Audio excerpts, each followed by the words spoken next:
Hello, my name is Jeremy Norris, and I am the founder of Vitriol Organization and Industrial Consulting Enterprise, better known as Voice to our clients. Voice was established 8 years ago to facilitate companies in making improvements to their organizational behavior. Here at Voice, we focus on helping international companies make the most of their cross-cultural and cross-generational workforces. We help companies by creating strategic plans which focus on clear communication while strengthening the group organizational level by focusing on employee strengths.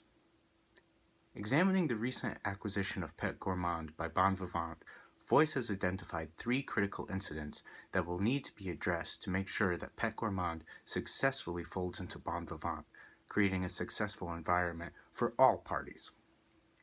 The first critical incident that Voice has identified is that Pet Gourmand's older employee base of baby boomers is apprehensive and anxious about the acquisition by a foreign company with a younger millennial workforce. Now, it's important to reassure Pet Gourmand's employees. The situation as it stands is that these employees have worked for a long time for a small local American company. They don't have a lot of experience with a foreign international company such as Bon Vivant. Now, because of this, they feel apprehension and a little bit of fear of the unknown from working with a company that they may see as faceless. Now, it's important to humanize the company to its new employees.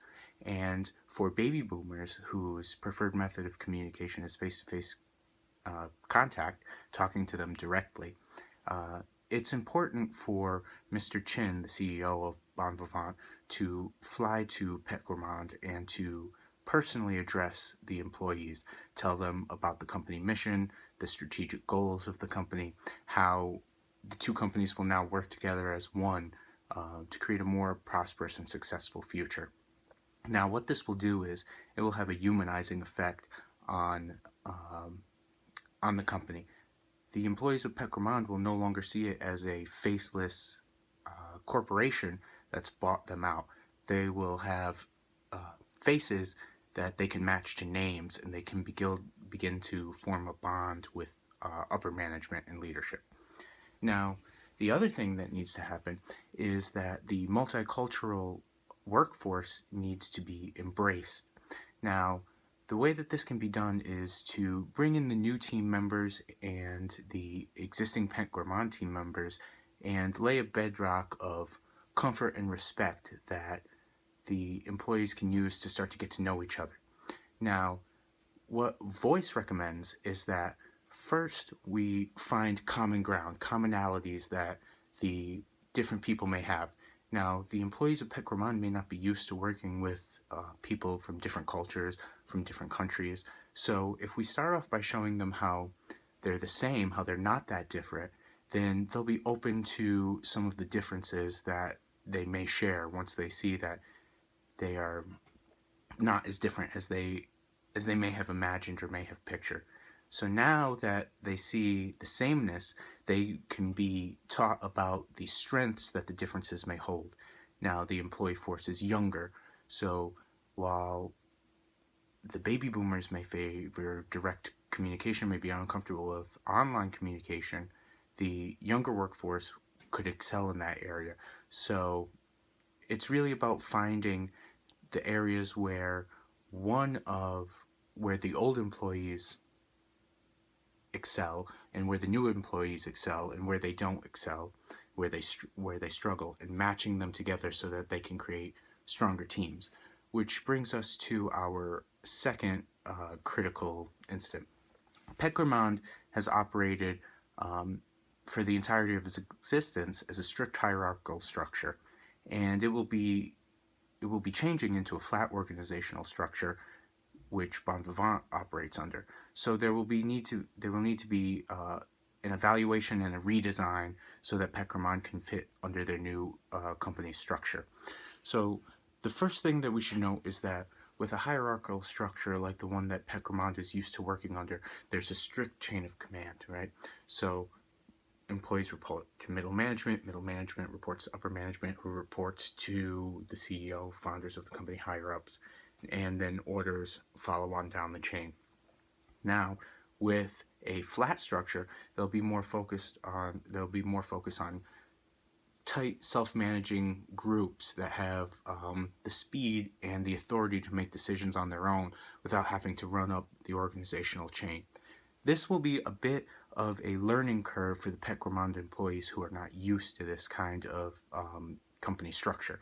So the first thing that should be done is there should be a focus on retraining these employees to fit their new roles.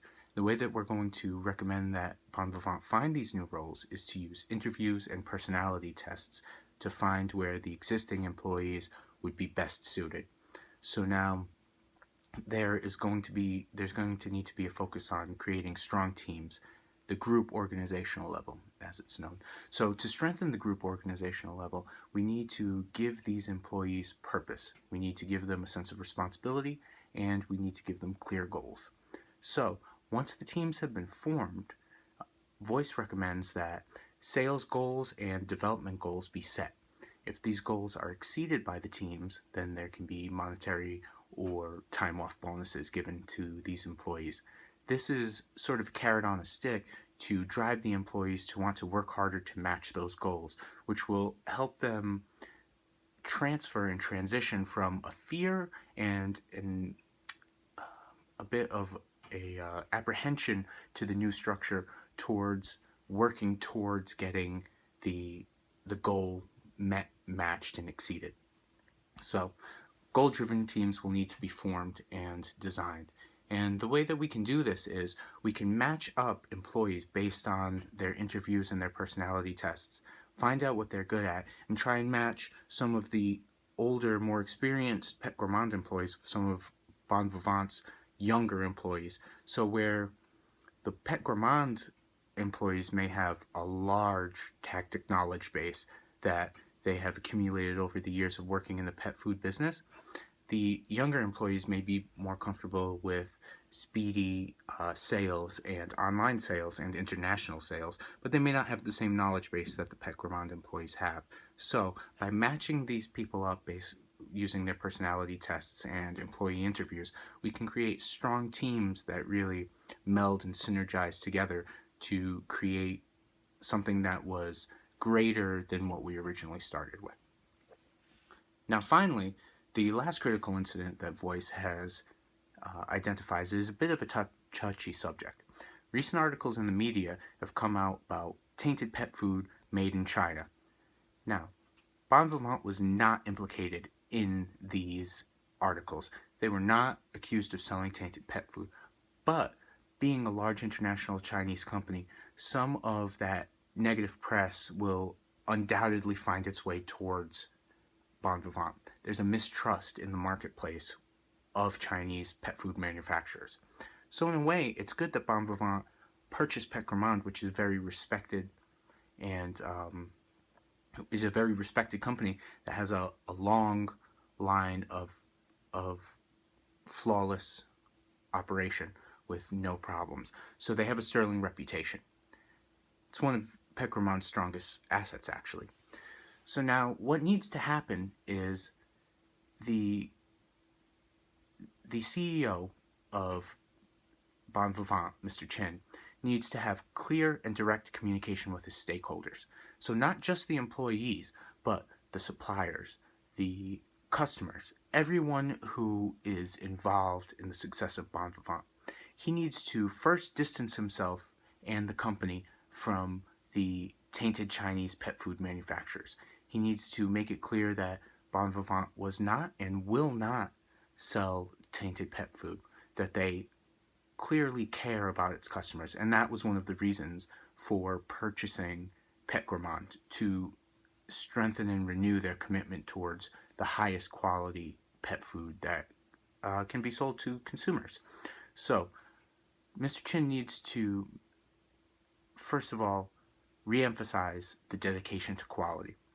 He needs to set into place a plan for quality control checks in the supply and development cycle to make sure that there's no tainted pet food and it is all of the highest quality. This will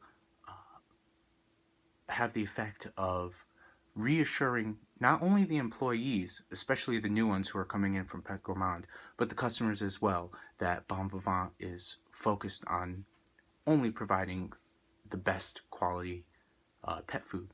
So now that the now that the focus has been set on quality, Mr. Chin and Bon Vivant should reshift focus to customer satisfaction and loyalty.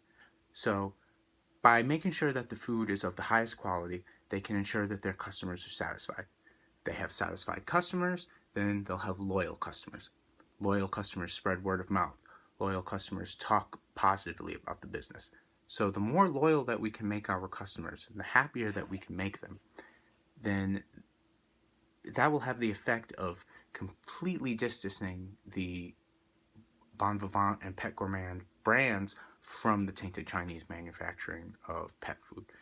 This will ensure that no negative effects come from these news articles, that even though they were not implicating Bon Vivant and could still, if not handled correctly, cast negative aspersions on the Chinese company.